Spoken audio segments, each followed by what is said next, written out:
5 men walked into the jungle. For 6 days they didn't speak a single word, not one syllable, not even a whisper. They communicated by tugging on fishing lines strung between them. And when they finally emerged from that green hell, the Viet Cong battalion they'd been tracking had ceased to exist as a fighting force. Not because these men had killed them all, but because they had broken something far more fundamental. They had shattered their will to fight. You know what the American liaison officer wrote in his report when he witnessed this? 3 words that got immediately classified. "We're the amateurs." Wait, Australians? The guys from down under with their funny accents and laid-back attitudes were making the most powerful military on Earth look like they didn't know what they were doing. This story gets so much stranger than you think, because what happened in those Vietnamese jungles between 1966 and 1971 would fundamentally challenge everything American military doctrine believed about how to fight a war. And by the end of this story, you'll understand why the Viet Cong stopped calling them soldiers. They called them something else. Ma Rung, the jungle ghosts, stay with me. The year is 1966, and Vuoc Toi province in South Vietnam has become a problem that nobody can solve. American forces have poured troops into the region, conducted massive search and destroy operations, dropped thousands of tons of ordnance from B-52 bombers, and sent battalion after battalion sweeping through the jungle. The Viet Cong D-445 battalion continues to operate with apparent impunity. They strike from nowhere, fade into the green, and reappear weeks later to strike again. American commanders are frustrated. Their doctrine of overwhelming firepower, the same doctrine that won World War II and Korea, seems to accomplish nothing except churning up dirt and killing trees. The enemy they're fighting doesn't stand and fight. They don't hold ground. They don't play by the rules of conventional warfare that American military academies have been teaching for decades. Into this frustration arrives a force so small that most American commanders barely notice it at first. 120 men, not a battalion, not even a company by American standards. Just 3 rotating squadrons of Australian Special Air Service troopers who will never have more than about 40 men in country at any given time. When the advance party from 3 Squadron arrived at Vung Tau in June 1966, American liaison officers were polite but skeptical. What could such a tiny force possibly accomplish in a war that was consuming 500,000 American troops? The answer would come not in weeks or months, but in days, and it would shock the Pentagon to its core. The Australians did not arrive in Vietnam as newcomers to jungle warfare. They had just finished fighting in Borneo during the Indonesian confrontation, a brutal campaign of secret cross-border operations into Indonesian territory. In those Borneo jungles, they had perfected something that would prove decisive in Vietnam. They had learned to become invisible, not through technology or equipment, but through a fundamental transformation in how they approached the jungle itself. Where American soldiers saw the jungle as hostile territory to be tamed with firepower and cleared with chemicals, Australian SAS operators saw it as a weapon to be wielded. They had learned to move through triple canopy jungle without disturbing a single leaf. They had learned to track enemy movement by reading the stories written in disturbed vegetation. They had learned that patience, absolute silence, and the willingness to wait for days without moving could achieve results that entire battalions could not. But what truly set them apart, what would prove most shocking to American observers, was their approach to command and control. The Australian task force had been given a mandate that differed fundamentally from American operational doctrine. While U.S. forces measured success in body counts and territory seized, the Australians had been given a single objective: pacify Phuoc Toi province using whatever methods they deemed necessary. The key word was whatever. This was not a suggestion. This was operational freedom at a level that American units simply did not possess. Australian SAS commanders in the field had the authority to plan and execute missions without seeking approval up the chain of command for every decision. They could disappear into the jungle for days or weeks at a time. They could go radio silent when tactical necessity demanded it. They could operate in ways that would be impossible for American forces bound by regulations requiring constant communication, regular reporting, and strict adherence to standardized procedures. The first patrols out of Nui Dat, the Australian base that would become known as SAS Hill, revealed just how different these men were. A standard SAS patrol consisted of 5 men, not the platoon or company-sized elements that American forces deployed, but 5. A patrol commander, a second-in-command, a lead scout, a signaller, and a medic. These 5 men would train together for months before deployment. They would learn each other's rhythms, anticipate each other's movements, develop a wordless communication that bordered on telepathy. And when they went into the jungle, they became something other than soldiers. They became hunters.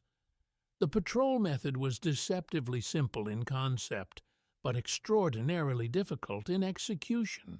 Inserted by helicopter into their area of operations, a patrol would immediately begin moving slowly. Not the pace of normal infantry movement, but a crawl so deliberate that they might cover only 500 meters in an entire day. Every step was calculated. Every movement was checked against the surroundings. The lead scout, often walking in canvas shoes or modified boots with the hard soles removed, would test the ground before committing his weight. Behind him, the patrol commander would scan the canopy and the flanks. The second-in-command watched the rear. The signaller and medic maintained awareness of the patrol's position and prepared to call for extraction if contact became unavoidable. But contact was to be avoided at almost any cost. The SAS role in Vietnam was not to engage the enemy. It was to observe, to gather intelligence, to map enemy positions and movements, and to report back information that could be used to plan larger operations. This mission set required something that American forces found almost impossible to achieve. It required absolute, total, unbroken silence for days at a time. Not just radio silence, which American patrols might maintain for hours, but complete absence of human noise.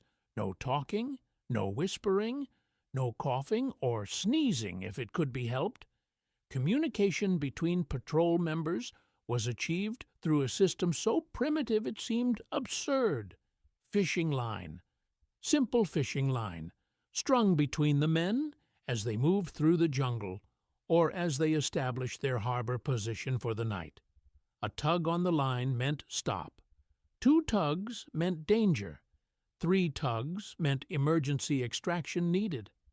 In the darkness, lying in their concealed positions while VC patrols walked past meters away, these men would communicate through touches and pulls on a piece of fishing line. The psychological discipline required for this kind of operation was extreme. Imagine lying perfectly still in the jungle for 6 hours while mosquitoes feast on your face. You cannot slap them.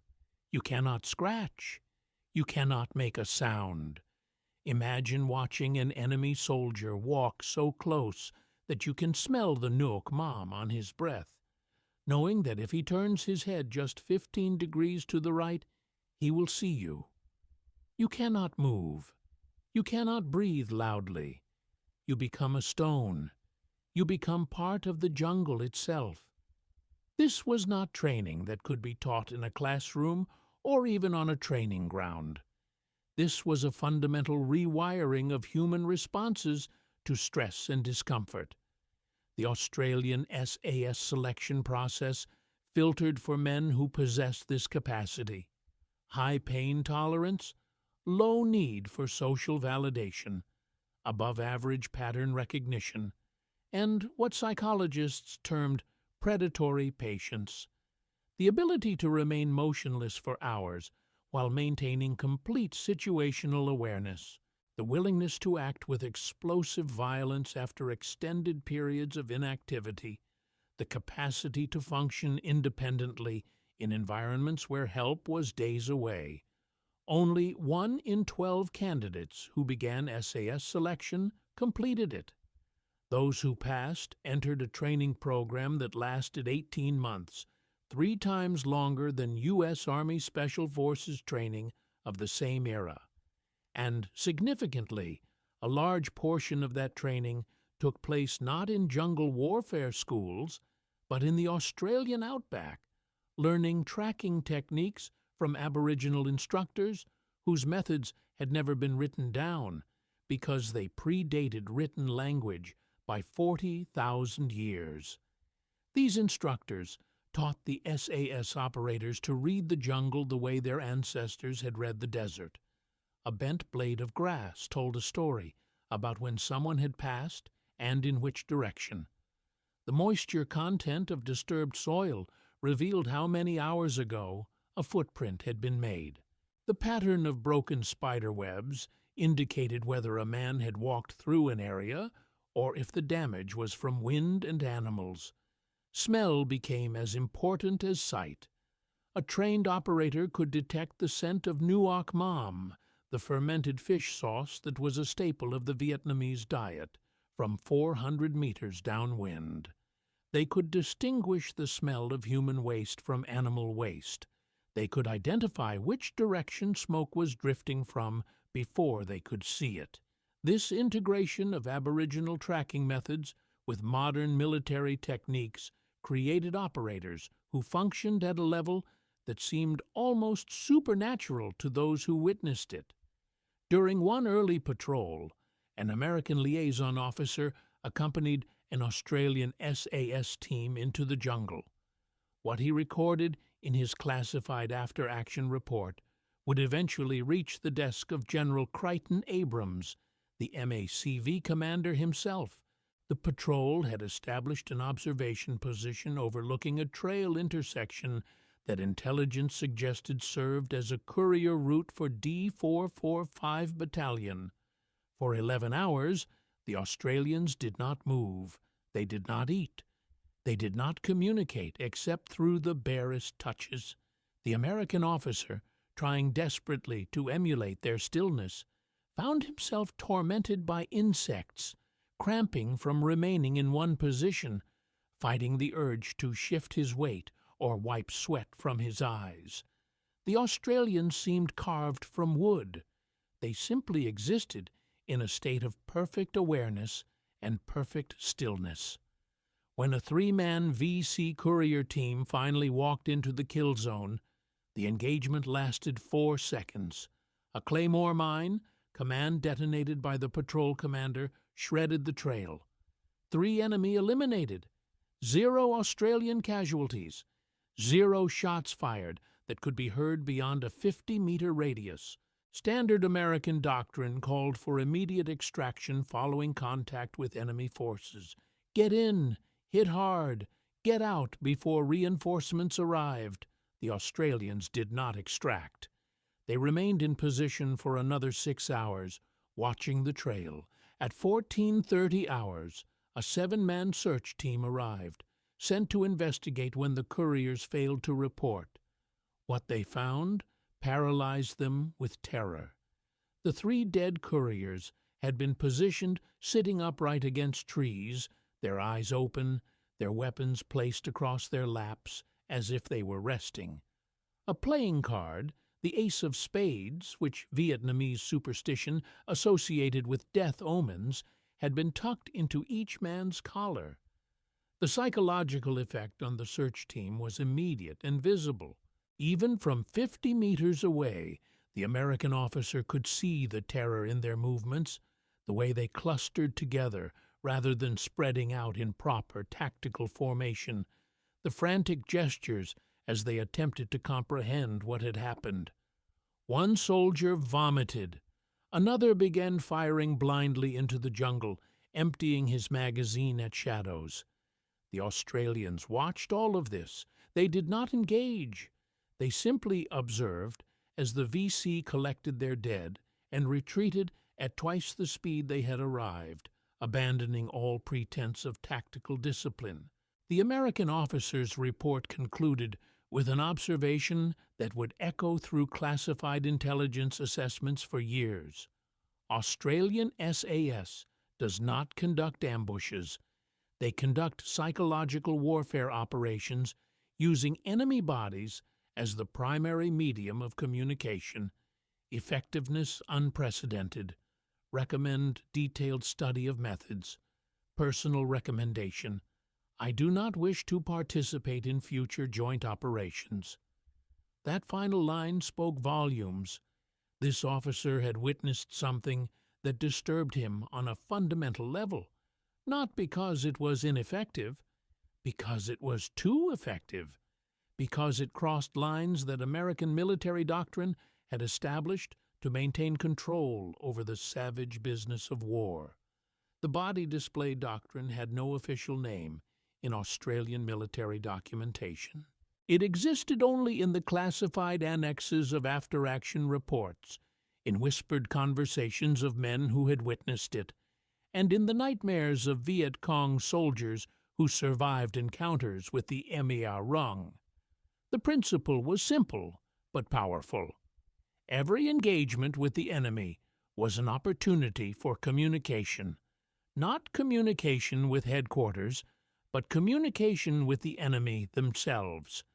And the most powerful message that could be sent was one that exploited the deepest fears of Vietnamese peasant soldiers raised on folk tales of forest spirits and vengeful ghosts. Australian SAS operators did not simply kill enemy soldiers, they staged their deaths. Bodies were positioned in ways that suggested supernatural intervention.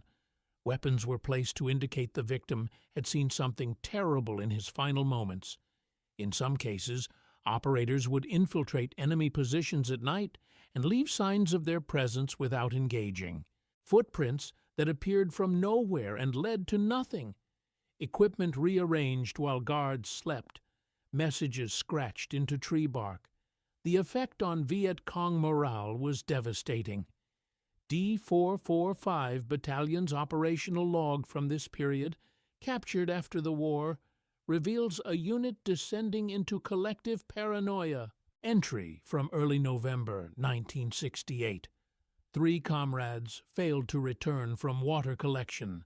Search found no bodies, no blood, no evidence of contact. Political officer suspects desertion. Commander believes otherwise. Entry from 1 week later. Sentry Position 4 reported presence in jungle at 0200 hours. Flare illumination revealed nothing. Sentry found at dawn. Throat cut. No sound heard by adjacent positions 15 meters away. Entry from late November. Movement restricted to daylight hours only. Commander requests reinforcement from 274th Regiment. Request denied. Area considered secure from American operations. But the area was not secure from Australian operations. And what D445 Battalion did not know, could not comprehend, was that the men hunting them had learned their craft not from military academies, but from trackers whose ancestors had been pursuing prey through hostile terrain since before the pyramids were built. The intelligence-gathering capacity of these silent patrols proved as valuable as their psychological impact. Over the following months, Australian SAS conducted reconnaissance operations that mapped every major VC position in Phuoc Tuy province. They identified supply routes, base camps, cache locations, and patterns of movement. This intelligence, gathered by men who might spend 2 weeks in the jungle observing enemy activity without ever firing a shot, proved far more valuable than the body counts that American forces were obsessively tracking. The patrol cycle itself was a masterpiece of deliberate planning and execution. Before insertion, patrol members would spend hours studying maps, aerial photographs, and intelligence reports. They would memorize terrain features, potential extraction points, water sources, and known enemy positions. They would plan primary and alternate routes, identify rally points in case the patrol became separated, and rehearse immediate action drills until they could execute them without conscious thought. The patrol commander would brief his men on the specific intelligence requirements for the mission. What were they looking for? What information was most critical? What level of risk was acceptable to gather that information? These briefings were detailed and comprehensive because once the patrol was inserted, there would be no opportunity for clarification or additional guidance. Insertion itself was a carefully choreographed operation designed to conceal the patrol's presence.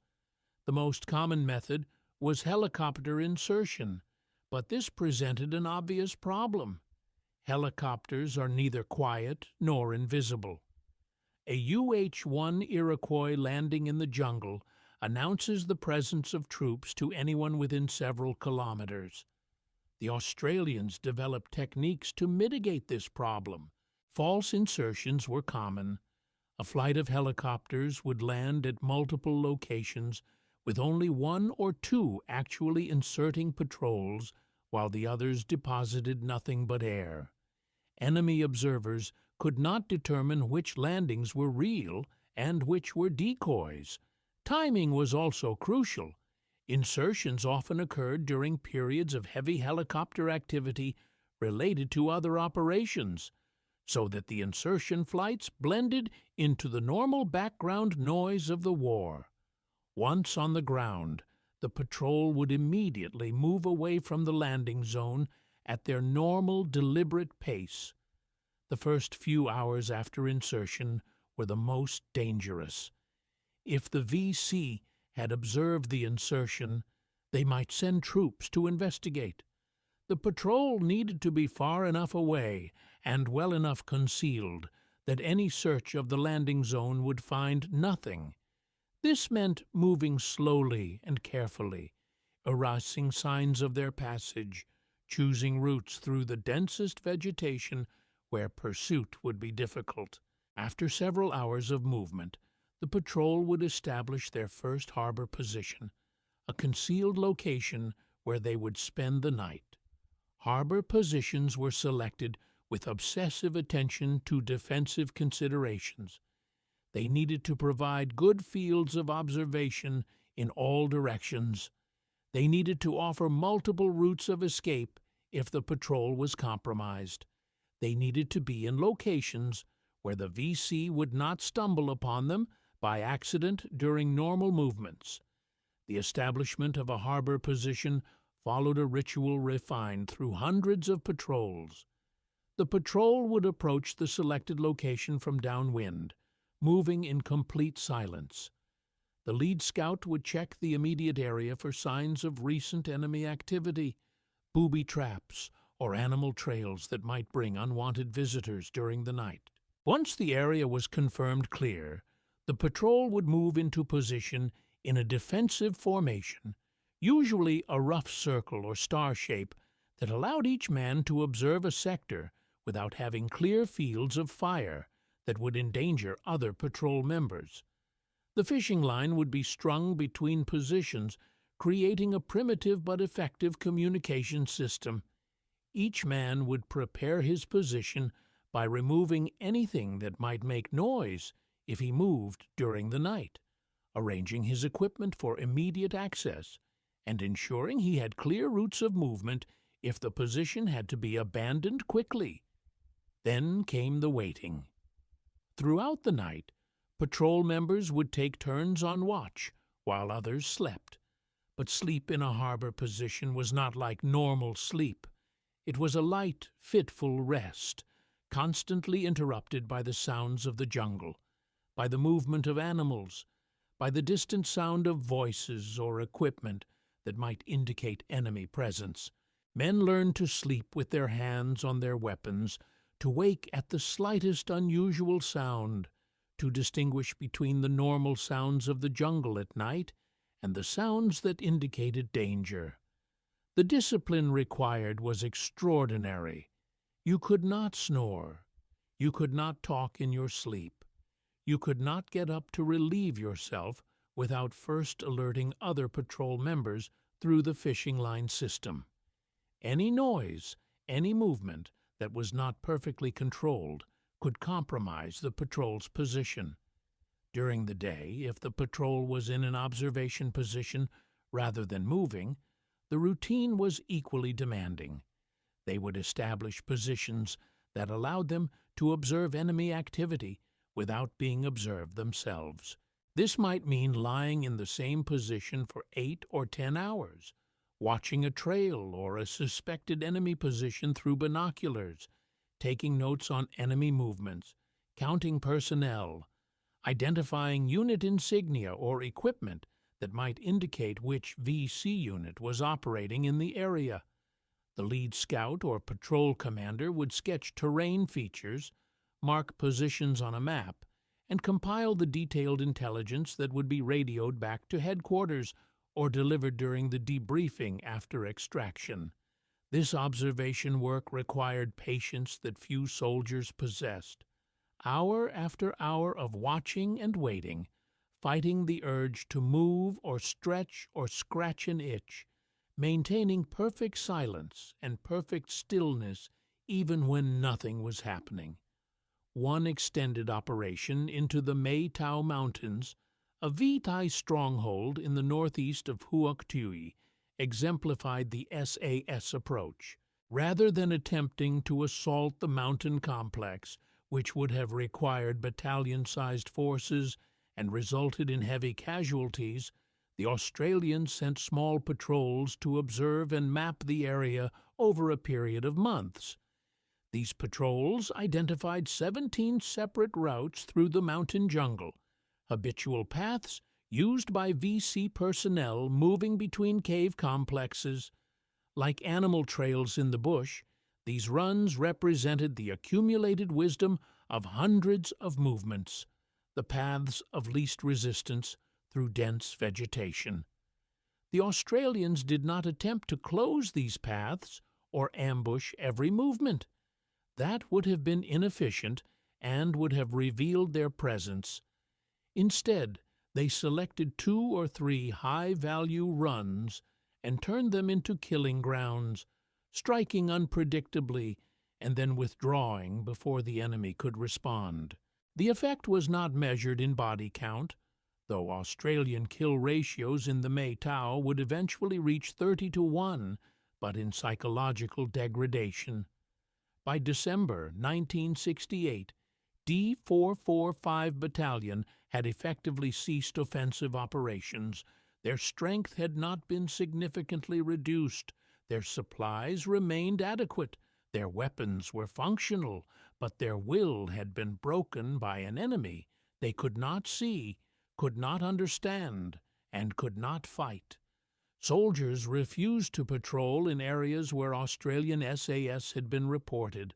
Commanders issued orders that went unexecuted because subordinates were too frightened to enter the jungle. Political cadres struggled to maintain the narrative of inevitable victory when men were disappearing from positions that should have been secure.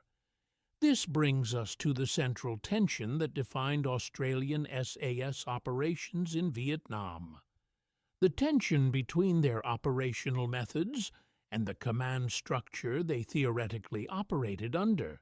The 1st Australian Task Force was part of the Allied military effort in Vietnam, which meant it fell under the overall command of MACV, Military Assistance Command Vietnam.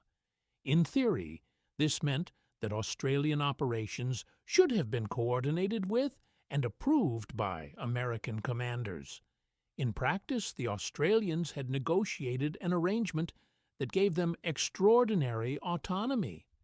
They would operate in their assigned province, Poak Tui, and they would fight their own tactical war independently of U.S. forces. This arrangement had been established in 1966 after early operations where Australian units were attached to American forces had highlighted the fundamental differences between Australian and American operational methods. The friction had been immediate and severe. American commanders expected Australian units to operate according to American procedures, regular radio check-ins, standardized reporting formats, coordination of fire support through American channels, adherence to rules of engagement that had been designed for large unit operations. The Australians found these requirements not just inconvenient, but tactically suicidal for the kind of operations they were trained to conduct. An SAS patrol that went radio silent for a week was not being negligent or insubordinate. They were practicing operational security at the highest level. Viet Cong signals. Intelligence had learned to track American units by monitoring their radio traffic. Even encrypted communications revealed patterns. Regular check-ins at predictable times told the enemy when and roughly where American patrols were operating. The absence of traffic indicated safe areas where movement would not be observed. The Australians generated no traffic to monitor. They moved through the jungle as radio silent as the animals they had learned to imitate.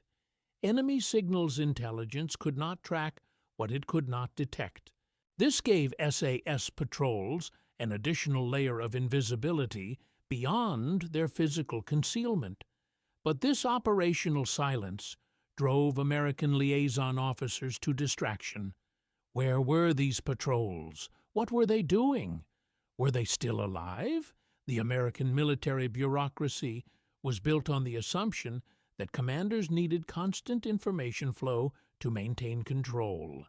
The Australian SAS operated on the assumption that the patrol commander on the ground had all the information he needed to make decisions, and headquarters should trust his judgment until he requested support. This fundamental philosophical difference created situations that American officers found incomprehensible and occasionally infuriating. An SAS patrol would be inserted into an area of operations with instructions to gather intelligence on enemy activity. They would disappear into the jungle. Days would pass with no communication.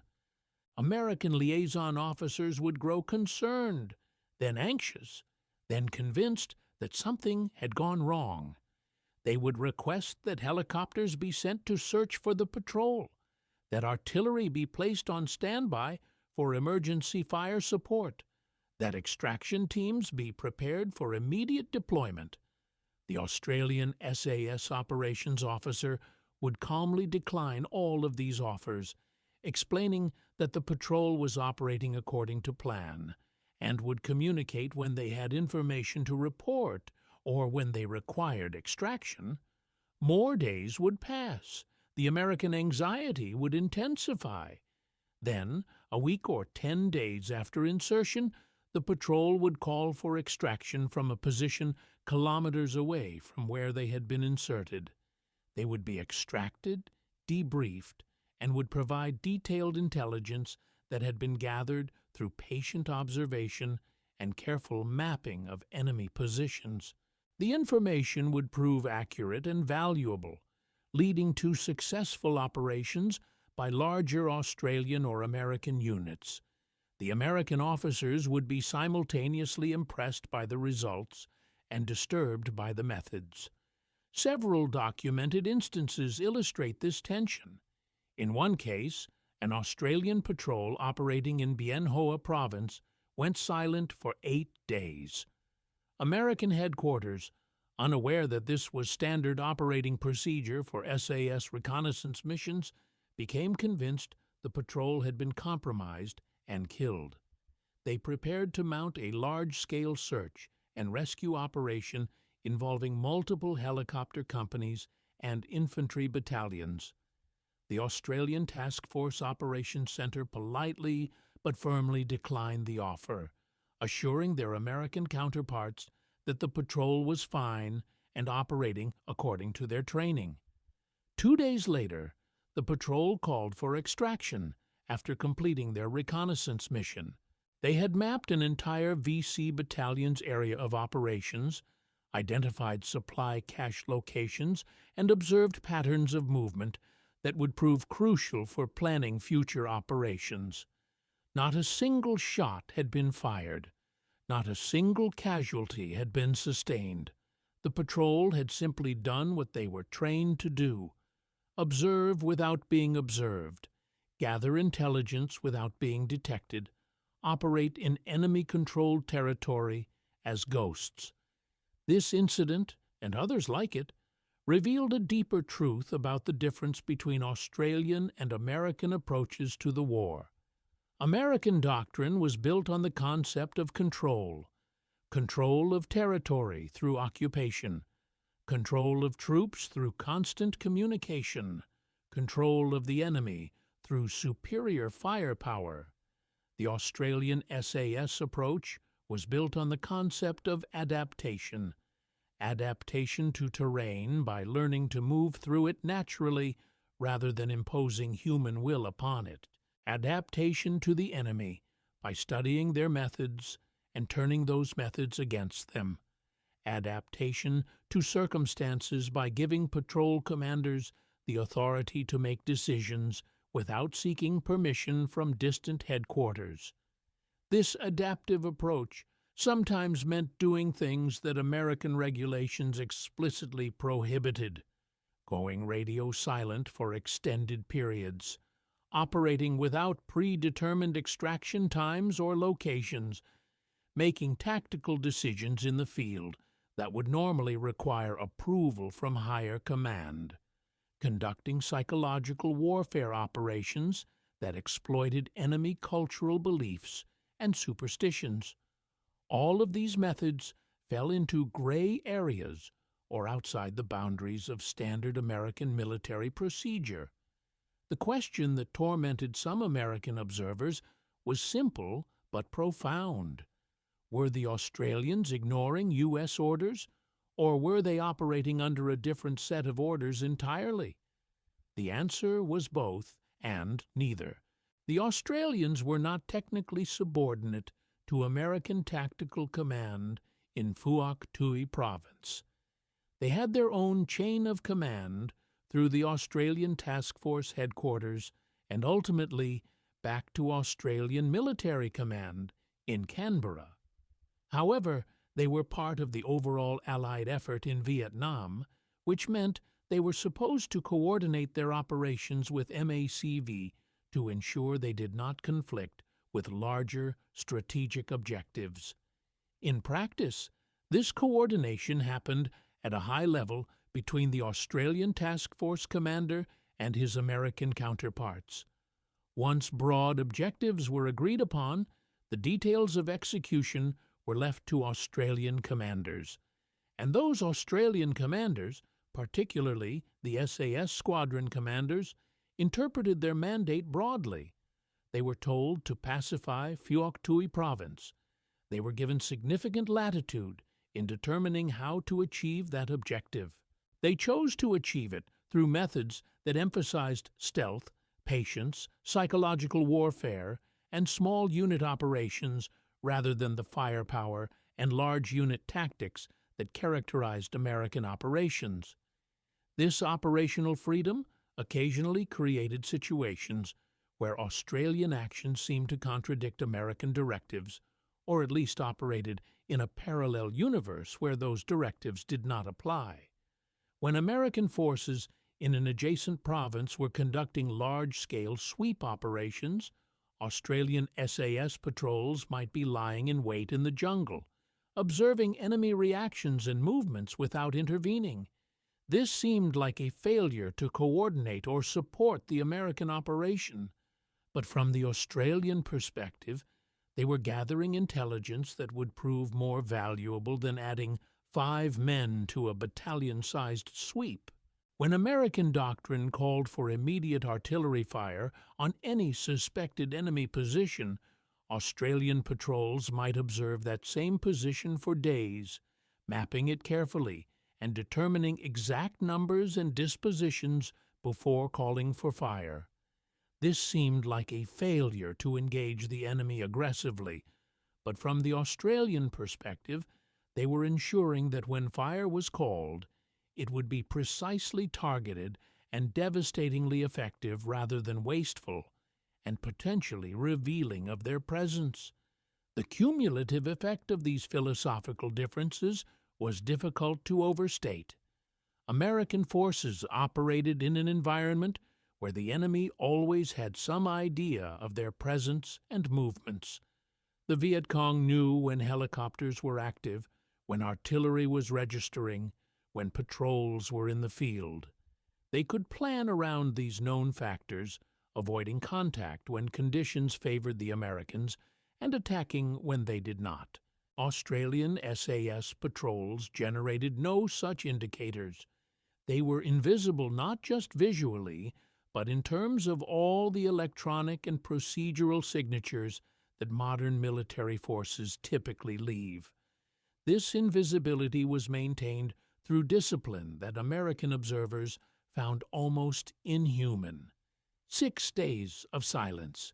6 days without speaking a word. 6 days of communicating through fishing line and hand signals so subtle they were almost imperceptible. 6 days of moving so slowly and carefully that you might cover less distance than an American patrol would cover in an hour. 6 days of enduring heat, insects, fear, discomfort, and the constant threat of discovery without making a sound that could give away your position. This was not something that could be taught in a training manual or replicated by simply following Australian procedures.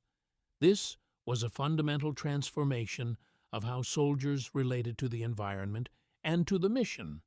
The results spoke for themselves.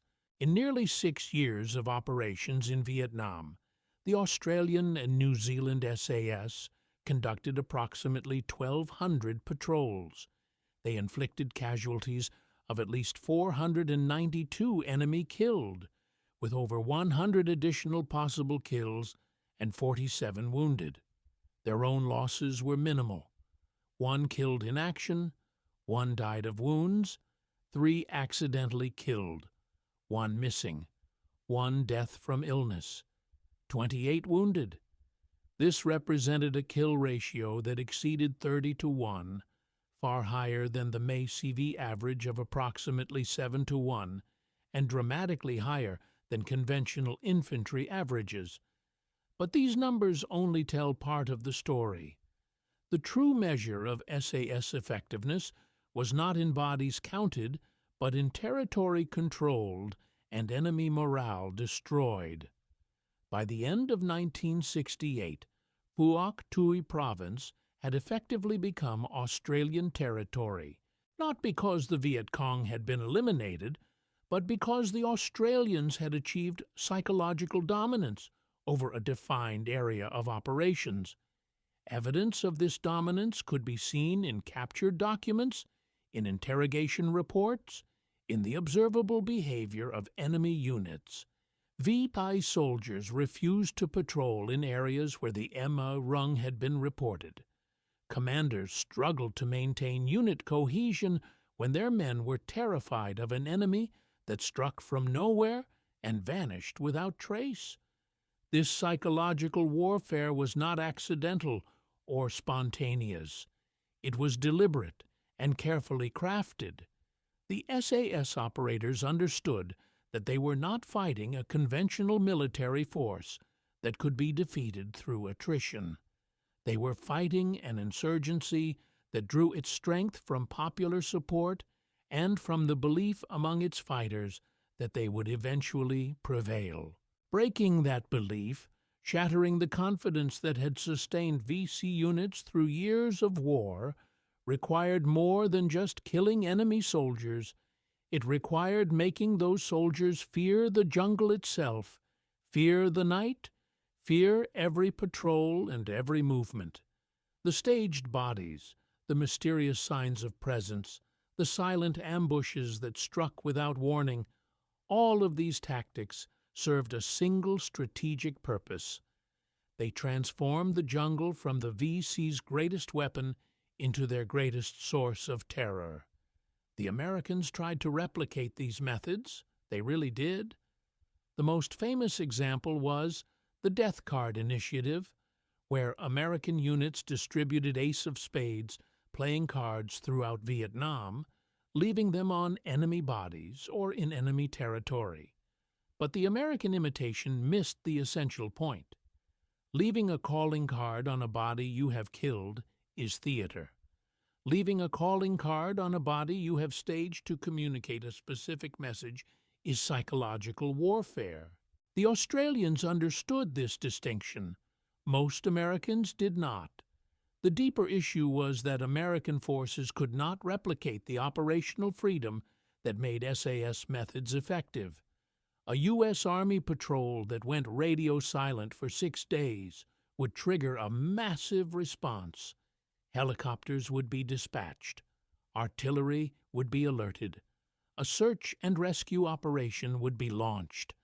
The entire support structure of the American military machine was built around constant communication and control. This structure was designed to prevent disasters, to ensure that commanders knew where their troops were and could respond if they got into trouble. It was a sensible, rational approach to military operations. It was also fundamentally incompatible with the kind of invisible, patient, silent operations that the SAS conducted.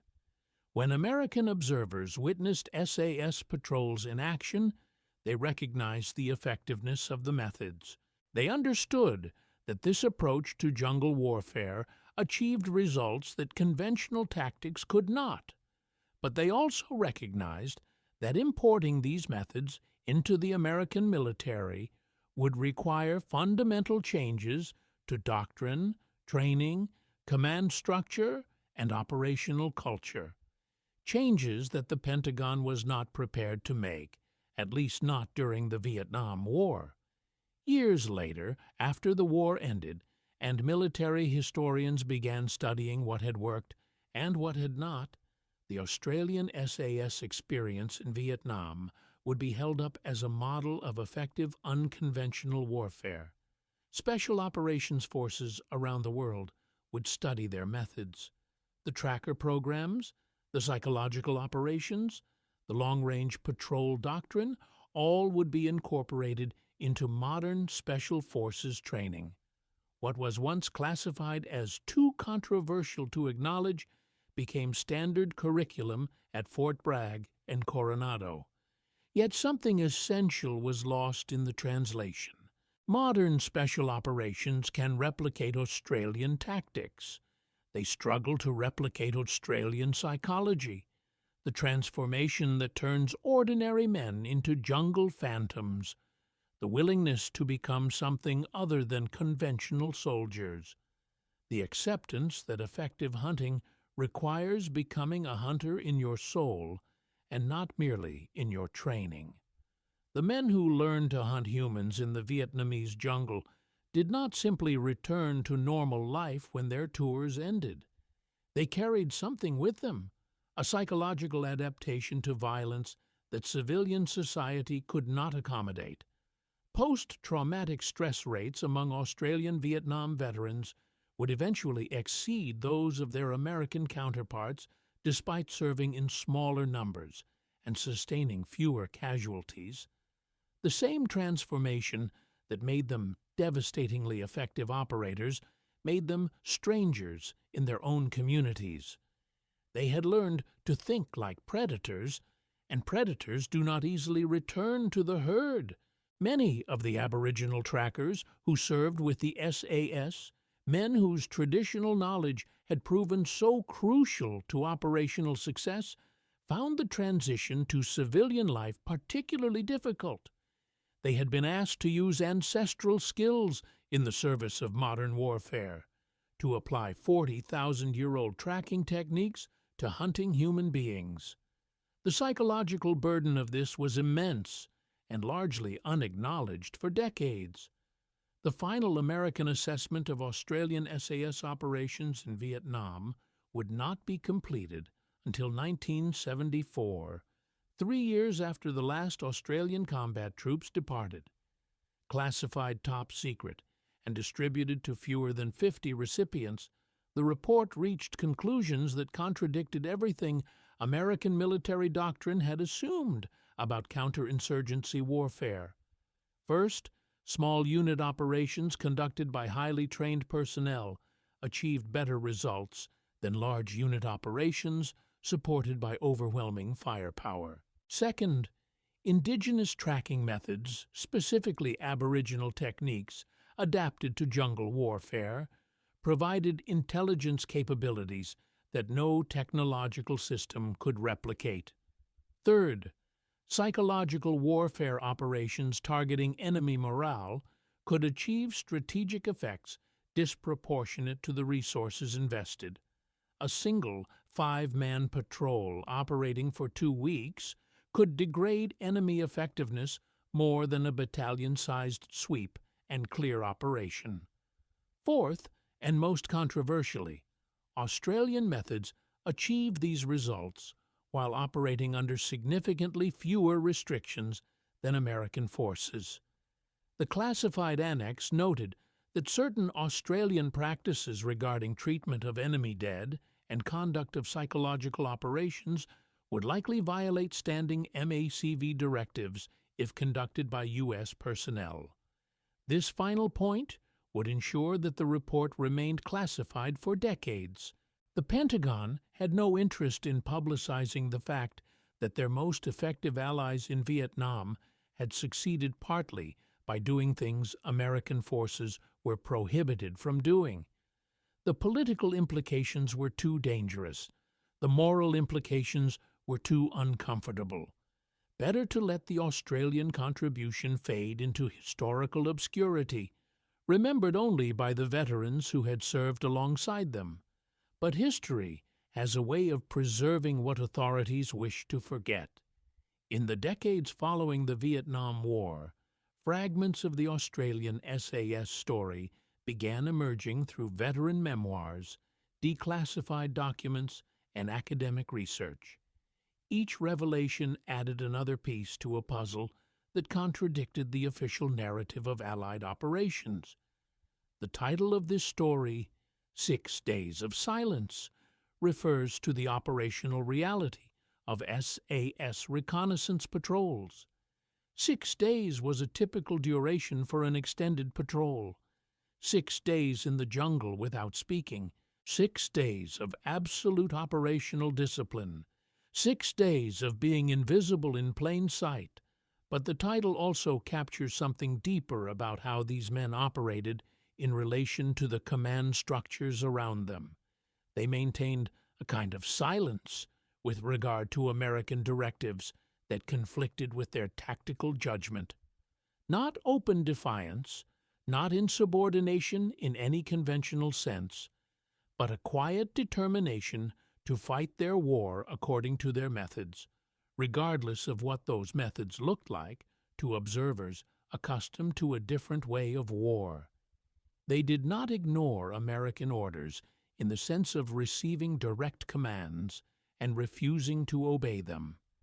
They operated in a space where those orders simply did not apply, because they had negotiated the freedom to conduct their own tactical war. This distinction is important because it reveals the real lesson of the Australian SAS experience in Vietnam. The lesson is not that small units are always superior to large units, or that silence is always better than communication, or that psychological warfare is more effective than firepower. The lesson is that different approaches to warfare can be equally valid depending on the context, the enemy, and the strategic objectives. The American approach to Vietnam, with its emphasis on firepower, large unit operations, and technological superiority, was not wrong in some absolute sense. It was the approach that American military culture, American industrial capacity, and American political constraints made possible and necessary. The Australian approach, with its emphasis on stealth, small unit operations, and psychological warfare, was not inherently superior. It was the approach that Australian military culture, Australian strategic circumstances, and Australian political constraints made possible and necessary. What made the Australian approach so effective in Phuoc Tuy province was not that it was better in some universal sense, but that it was better suited to the specific tactical situation in that specific place at that specific time. The tragedy is that the American military establishment was so wedded to its own doctrine, so convinced of the superiority of its methods, that it could not adapt even when confronted with clear evidence that alternative approaches were working. American observers watched Australian SAS patrols achieve results that seemed impossible. They documented these results in classified reports. They recommended detailed study of Australian methods. And then the Pentagon filed those reports away and continued doing exactly what it had been doing, because changing course would have required admitting that maybe, just maybe, the most powerful military on Earth did not have all the answers. The men who conducted those 6 days of silence in the Vietnamese jungle are mostly gone now.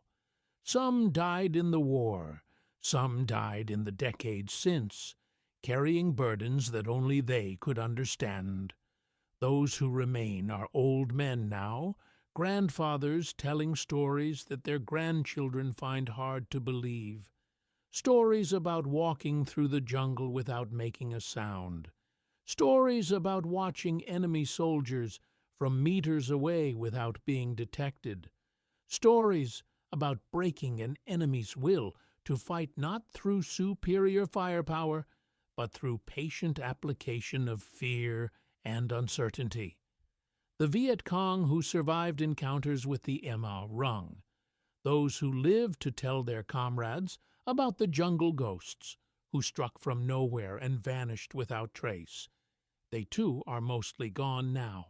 But in the mountains of what is now Vietnam, in the villages where veterans of the war gather to remember, there are still stories told about the phantoms who walked through the jungle like spirits, who seemed to know every trail and every hiding place, who left signs of their presence that suggested they were something more than human. These stories, Vietnamese stories about Australian soldiers, are remarkably consistent with the Australian stories about themselves. Both sides agree on the essential facts.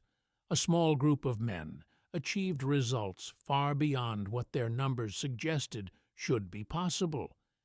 They did this through methods that seemed to violate normal human limitations. They operated according to rules that other forces did not follow, and they were feared more than any other enemy unit in the war. The question that remains, the question that historians and military strategists still debate, is whether the Australian SAS model could be replicated in future conflicts. Could you train another generation of soldiers to operate the way those men operated? Could you give them the same operational freedom? Could you create the conditions that would allow 5 men to disappear into hostile territory for 6 days and emerge having gathered intelligence that shapes the course of a campaign? The technical answer is yes. The training methods can be documented, the tactics can be taught, the equipment requirements are modest. The real question is whether modern military bureaucracies are willing to grant small units the kind of operational independence that made the SAS so effective. Are commanders willing to trust patrol leaders to make life and death decisions without seeking approval? Are they willing to wait days for information without demanding constant updates? Are they willing to accept that sometimes the most effective military operations are the ones that leave no trace, generate no headlines, and cannot be easily quantified in the metrics that modern militaries use to measure success? These questions matter because the kind of conflicts that Western militaries face today often resemble Vietnam more than they resemble World War II. Insurgencies, counterterrorism, hybrid warfare. These challenges do not yield to overwhelming firepower applied through conventional military operations. They require the kind of patient, subtle, psychologically sophisticated approach that the Australian SAS exemplified in Vietnam. They require soldiers who can operate independently, who can adapt to circumstances, who can achieve objectives without constant supervision and support. They require a willingness to grant small units the freedom to fight their own tactical war, even when that war looks very different from what doctrine manuals describe. The physical demands of these silent patrols went beyond what most people can imagine, carrying everything you need to survive for a week or more in the jungle, moving through vegetation so dense that visibility might be measured in meters rather than hundreds of meters, enduring heat that regularly exceeded 100 degrees Fahrenheit, with humidity approaching 100%, all while maintaining absolute noise discipline and constant vigilance. Patrol members would lose significant weight during extended operations. Dehydration was a constant threat, but water sources were also potential ambush sites where the VC might wait for Australian patrols. Each decision about when and where to refill canteens involved careful reconnaissance and risk assessment. Food was primarily cold rations that could be eaten without preparation. The smell of cooking would carry for hundreds of meters in the jungle. Heat tablets for warming rations were used sparingly, if at all, and only in positions where the patrol felt secure that no enemy forces were nearby. Medical issues were handled by the patrol medic, but serious injuries or illnesses presented terrible choices. Calling for medical evacuation meant revealing the patrol's position and potentially compromising the mission. Evacuation helicopters drew enemy fire and attention. In some cases, patrols continued operating while members dealt with tropical diseases, infected wounds, or injuries that would have resulted in immediate evacuation in American units. The calculus was always the same. How serious was the medical issue versus how important was the intelligence being gathered? Could the patrol complete its mission with one member incapacitated? Was the risk of compromise worth the benefit of evacuation? These decisions were made by patrol commanders in their early 20s, soldiers who had been given enormous responsibility and trusted to exercise sound judgment under conditions that would break most people. The legacy of those 6 days of silence, repeated hundreds of times by Australian SAS patrols over the course of 6 years in Vietnam, is not just a historical curiosity. It is a template for how to fight a certain kind of war. A war where the enemy does not wear uniforms or hold territory. A war where victory is measured not in ground gained, but in will broken. A war where 5 men moving silently through hostile territory can achieve more than 5,000 men making noise. The Australian SAS in Vietnam proved that such wars can be won, or at least that the enemy can be rendered ineffective within a defined area of operations, but they also prove that winning such wars requires accepting methods that make conventional military planners uncomfortable, methods that cannot be easily controlled from distant headquarters, methods that rely on individual judgment rather than standardized procedures, methods that acknowledge the fundamental truth that warfare, at its core, is not about technology or firepower or numbers. It is about human beings making decisions under extreme pressure in environments where there are no perfect choices and where success often comes from doing things that seem counterintuitive or even impossible. 6 days of silence, no word spoken, only fishing line pulled in the darkness to signal danger or opportunity. Only hand signals so subtle that observers missed half of them. Only the absolute discipline to remain invisible while surrounded by the enemy. This was not superhuman. This was what human beings could accomplish when properly selected, properly trained, properly trusted, and properly employed. The lesson is there for anyone willing to learn it. The question is whether modern militaries are willing to grant their operators the same freedom, the same trust, and the same latitude to fight their war their way. Until they are, the ghost of those Australian SAS patrols will remain exactly that, a ghost, a memory of what was possible, a reminder that sometimes the most effective soldiers are the ones who disappear into the jungle and are never seen again until the job is done and the enemy is broken.